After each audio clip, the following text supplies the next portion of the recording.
I tried to run the Tonight Show properly, but they fought me at every turn. If Johnny wants to run around doing lousy impressions of me, take Doc's outfit. Defective equipment, no more, no less.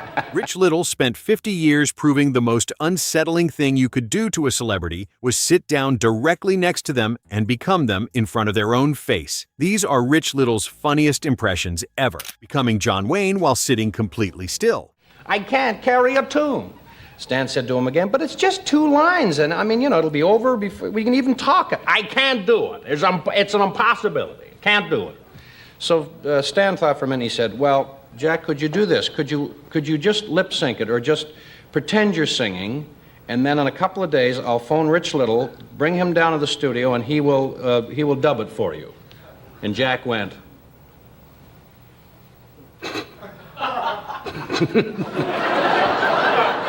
You're gonna bring Rich Little in to dub me singing? Well, listen, if you're gonna go to that much trouble, why don't you get Jan Pierce to do it? Rich drops into Wayne's slow, forceful delivery and applies frontier confidence to subjects that have nothing to do with it, performing Jack Benny while Jack Benny watches on the same couch. Now cut that!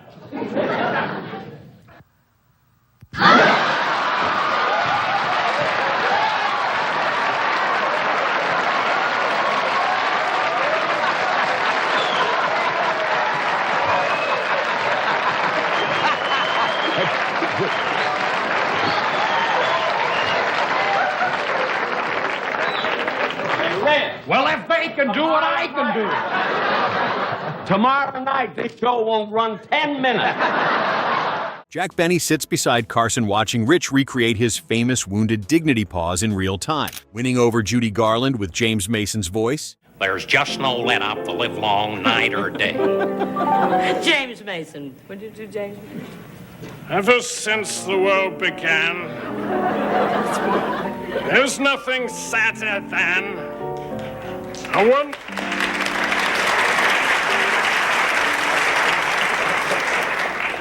Don't do that.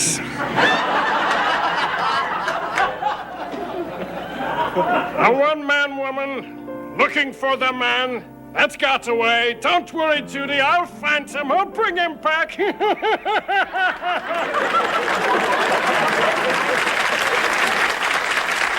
Rich performs James Mason for a woman who spent months working directly beside Mason on A Star is Born, playing Don Corleone with Julie Andrews watching. It's the life story of Count Basie. You just got to get it for me, Godfather. You just got to. You see what we're going to do? Will you talk to the producer and ask him if I can get the part? Jimmy, this Broadway producer, Huh? He lived in a house? Oh, yes, Godfather. Yes, as a matter of fact, he loves his house more than anything else in the world. We're going to redecorate, huh? It's enough he won't refuse. Oh. Rich brings Brando's heavy, obstructed speech into the cleanest possible television setting and lets the contrast do all the work, breaking down exactly how he does Johnny Carson. Oh, no. No, Hubert! No! I know you didn't make it as president, but has it come to this? Prune! No! And he went into a fit. He probably missed the opening because you always start off with somebody and say, you're not who I think I am. This is Rich Little, which you have to do under the FCC law when you do an impression on the radio. But he missed that part. He missed that part and thought it was really little Hubert Humphrey. Of course, Hubert does eat prunes because I think he's going to run again.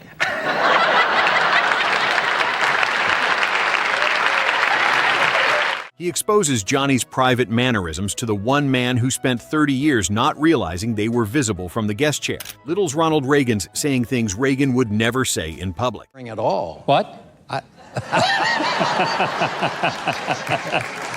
But, you know, if Ronald Reagan was alive today and he was doing that famous Berlin speech, he would probably say, Miss Pelosi, build that wall.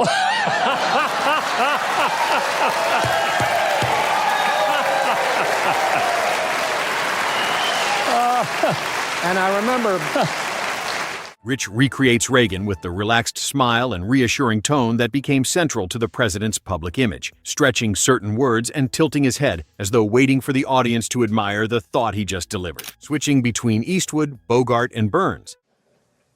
My name is Sam Spade. I'm a detective. All right, shut up and listen, fat man. I guess you thought I was going to play the patsy for you. Well, I play the sap for nobody.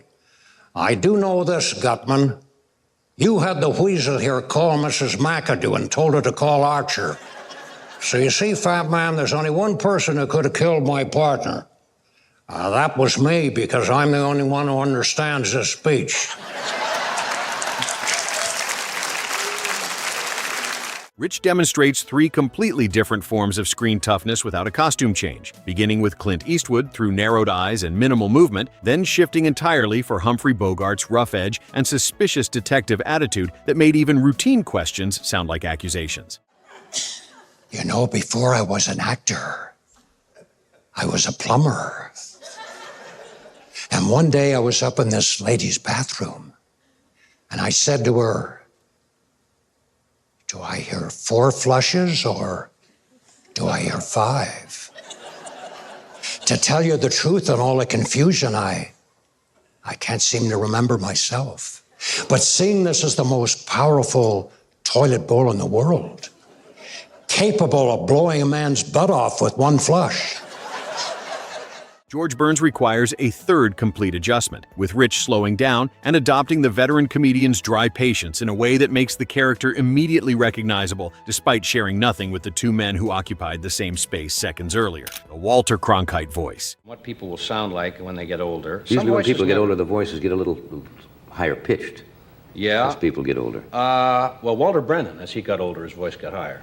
Yeah, geez, down in the 40s, voice down here like that, and when he went into the real McCoys, it started to go up, and the first thing you know, it's down like that.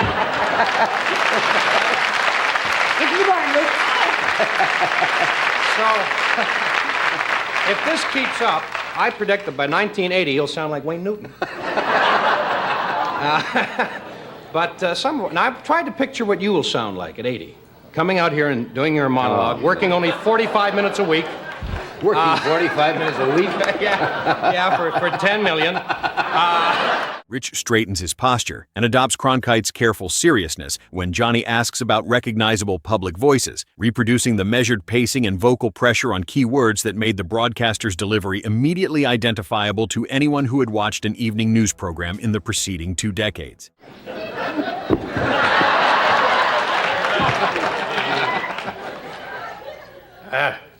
This is Johnny Carson. Welcome to the Tonight Show. I am so old. Funny you should ask that. I am so old. I went streaking on the beach the other day.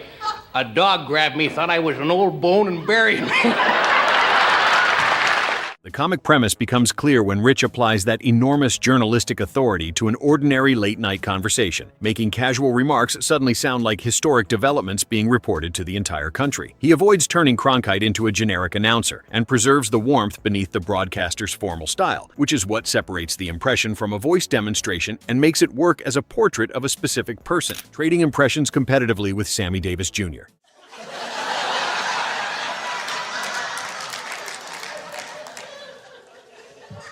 I kept my son out of prison. Thank you. Thank you, America. Happy Easter.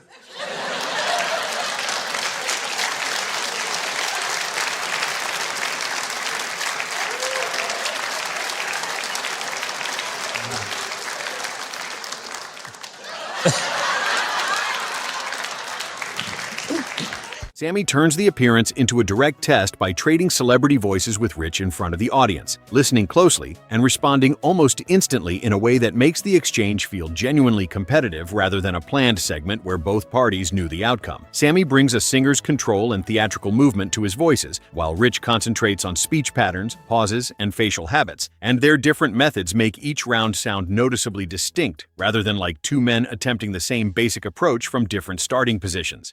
And he turned to me and he said, Rich, I like to do Truman Capote, but unfortunately, I don't have any lines to say. I don't have any jokes. And so I gave him one.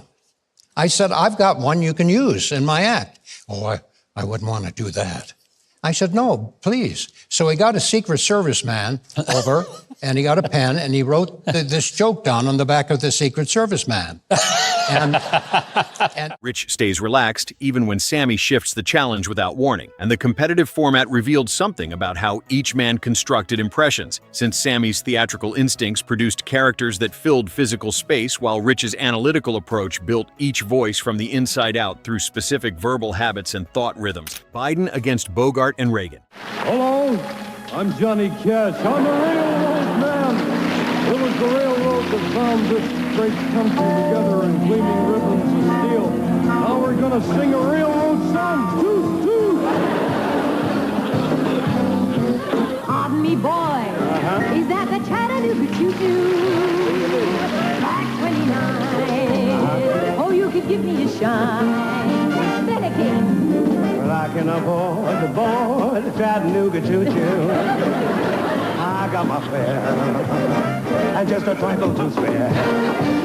Rich demonstrates his Joe Biden impression by emphasizing the uneven pacing, sudden volume changes, and the tendency to let sentences drift before returning to the main thought, with his expression shifting into a searching look as though the character is actively trying to locate the next word in real time. He then contrasts Biden directly with Humphrey Bogart, Jimmy Stewart, and Ronald Reagan in rapid succession, making the differences between their vocal rhythms immediately visible in a way that describing the contrast in abstract terms simply couldn't convey. Well, now, just a second here. Let's try a little transition of the tempo to a tune that's slightly less tempestuous. Here we are. We're definitely out of cigarettes. Hands in the army. Look how late it gets. Two sleepy people just doing their thing. Oh, it must be Perry Como and dear old Bing. The rapid changes demonstrate that Rich isn't merely altering pitch, but constructing a separate thought process for every personality, since Biden's loose searching delivery becomes especially funny, placed beside Reagan's polished certainty and Bogart's hard-edged precision. Huckabee admitted after the taping that watching the four-impression sequence felt less like a performance and more like being introduced to four people in rapid succession, each with a completely different relationship to the sentence they were currently constructing. Ed Sullivan turning a commercial into a Sunday night broadcast.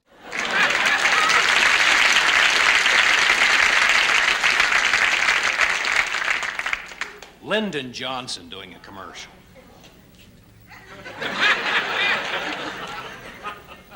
My fellow Americans. How'd that grab you? I come to you with a heavy heart, but after I pop one of those dumbs into my mouth, I'll be feeling as fit as a bull in a cow pasture. David Fry, eat your heart out. Rich recreates Sullivan through stiff posture, formal pronunciation, and the serious delivery that made his program feel like a national occasion regardless of what was actually in the time slot, capturing the way Sullivan could introduce almost anything as though it were the most important event in broadcasting history. The impression becomes funnier when that enormous sense of occasion is directed at a simple consumer product advertisement, since Sullivan's authority was so formal and complete that applying it to anything less consequential than a major world event creates an instant absurdity the audience recognizes immediately. The audience doesn't need Rich to announce who he's doing since the rhythm identifies the character, and Carson mentioned to his staff that the Sullivan impression demonstrated something he'd tried to articulate about Rich for years, which was that the best moments weren't accurate reproductions of famous voices, but accurate reproductions of famous ways of being present in a room. The on-point Alfred Hitchcock impersonation. Good evening. This is Alfred Hitchcock. Now you know a great deal about bees. If you saw my picture about birds, well, then you know a lot about birds. If, however, you want to know more about the birds and the bees, I suggest you ask your mommy and daddy. Rich slips into Hitchcock's solemn voice and instantly creates the atmosphere of a classic suspense introduction, since Hitchcock's vocal texture carried an ambient threat that other famous voices from the same era simply didn't generate from the same resting position. He rounds the words carefully, allows long pauses to suggest something terrible may be approaching, and his posture becomes formal and nearly motionless in a way that matches the recognizable introductions Hitchcock delivered on Alfred Hitchcock Presents. The material itself isn't threatening, yet the delivery makes every harmless observation sound connected to a future murder the impression hasn't announced yet, and the audience's uncertainty about whether the connection is coming is itself the comedy. Carson noted in interviews that the Hitchcock impression was one of the hardest to explain to someone who hadn't seen it performed, since describing it as a voice recreation didn't capture the specific atmospheric change that occurred in whatever room Rich was occupying when the character arrived and began its careful approach toward whatever conclusion it had decided to reach at its own pace. Rich Little built a 50-year career on the specific ability to make famous people visible from the inside rather than simply audible from the outside. And every impression on this list confirms that the best ones always contain the person rather than simply the voice. Which Rich Little impression do you think was the most accurate? Drop your answer in the comments and subscribe so you never miss another classic.